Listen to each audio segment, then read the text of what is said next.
Okay, the mic is on. Yay, thank you. Thank you.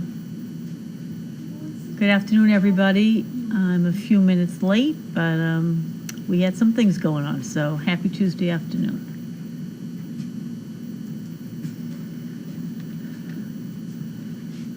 Let's see, what's going on today?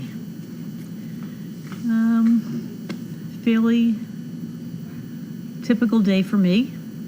Feeding, rotating dogs. Did have a lot of help today. We have an applicant from Pennsylvania who's been here with some family members and friends. I'm not sure who's who, but they've been great. They've been helping out with the laundry up here, and then I know they've been down in the barn doing some things for Shannon. So it's always nice to have them come and visit and pitch right in. They're a very nice family, and we've loved having them here. My friend Tumbler's here with me. She seems to be getting adjusted to the house. She's, interested in everything. Very interested in Noelle and the pups, but she's been very well behaved. She hasn't gotten into the pen. Speaking of Noelle and the pups, boy, are those pups growing. I've had an opportunity to spend some time with them today, and they really are little chubbies.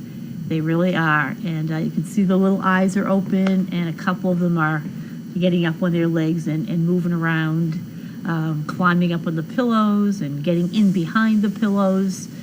A couple of times, I think it was Brad was over on his back with all four legs up in the air, kind of like a turtle that couldn't right himself, and I had to go and flip him over. But they're doing great. They're really doing great. So things are going well here.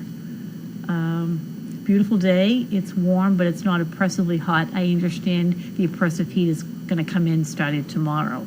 Again, I'm not complaining because in the winter, I'll be looking for this oppressive heat.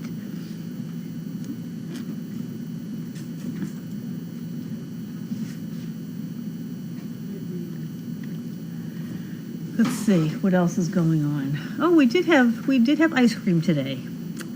I think it was Grace's brilliant idea that it was a warm day and we haven't had ice cream in a while, so we had ice cream about 2 hours ago, I'd say. So that was fun. I think it's the first ice cream I've had this summer, actually, but it was good.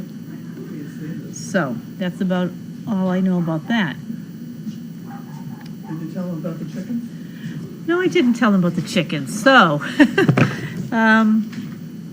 you probably know that Carlene had ordered some chickens, baby chickens, as well as baby guinea hen chickens, I guess you call them, from someplace.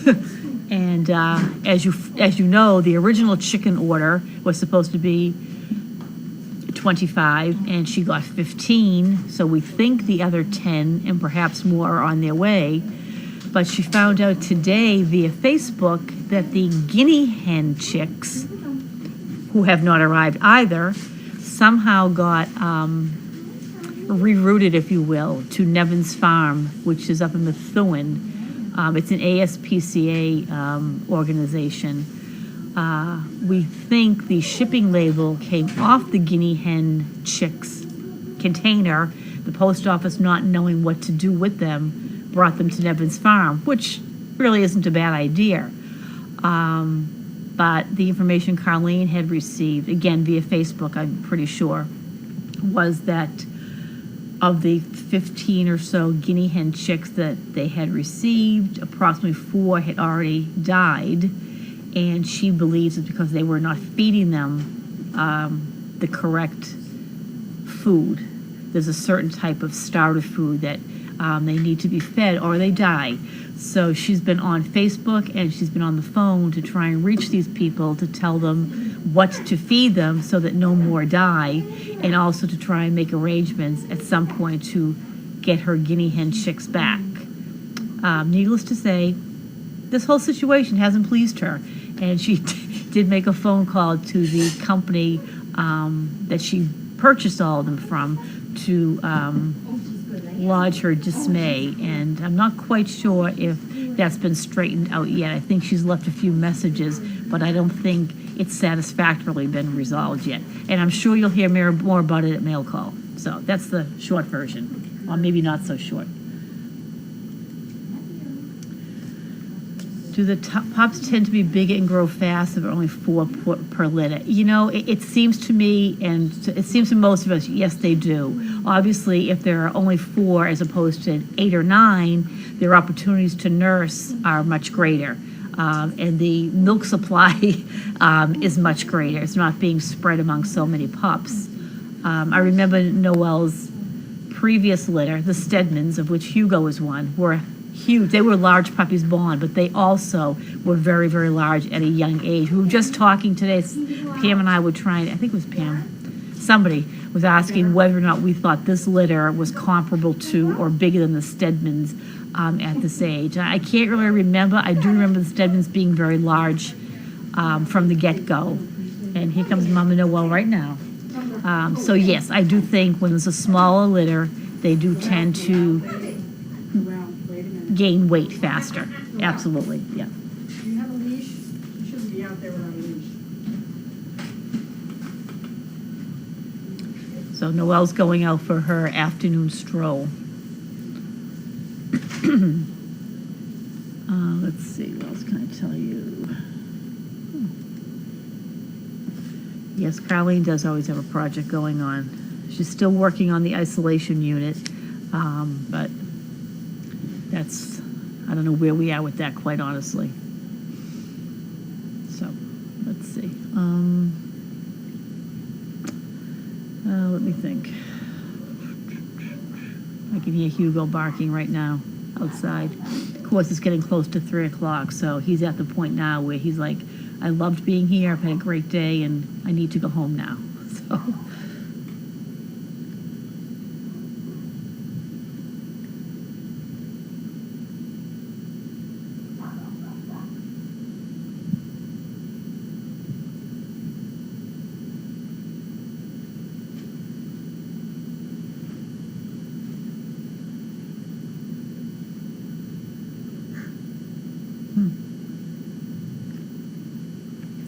I'm just looking at some of the pictures here, and I see the pups in a laundry basket, and one of them is standing up on his hind legs with his front paws on the basket, like he's ready to get out. Probably by next week, he will be flipping right over. Okay, well, it's 3 o'clock, and I'm not that I'm in a rush to go, but I have no other exciting news to share with you, and it doesn't appear there are any other questions. So I'm going to say good afternoon. Tune in for mail call and get an update on the guinea hen situation. Have a wonderful night, and we'll see you all tomorrow.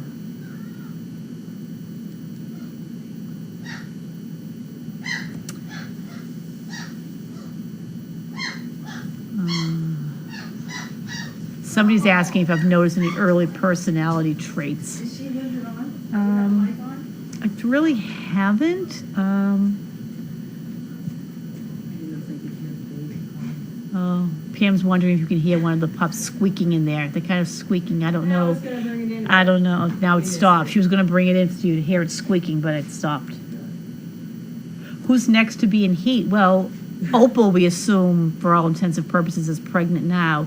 And then after her, I'm not sure. I mean, I would guess based on the fact that Opal, Gussie, Misha, and Scarlett all gave birth within a month. Misha, Scarlett, and Gussie are either in heat or will be in heat, you know, very soon. I don't know if any of them will be bred this go round, but that would be my guess as to who would be in heat. And then perhaps after that, maybe Mariah. Again, I don't know what the thought is in terms of who might be bred next, but those are the ones that I believe would be next in heat, and not necessarily in that order that I just mentioned. Oh, they did hear the squeaks. It was adorable. Oh. Okay, well, we're glad you heard the squeaks. Have a great night, and I'll see you all tomorrow. Bye-bye.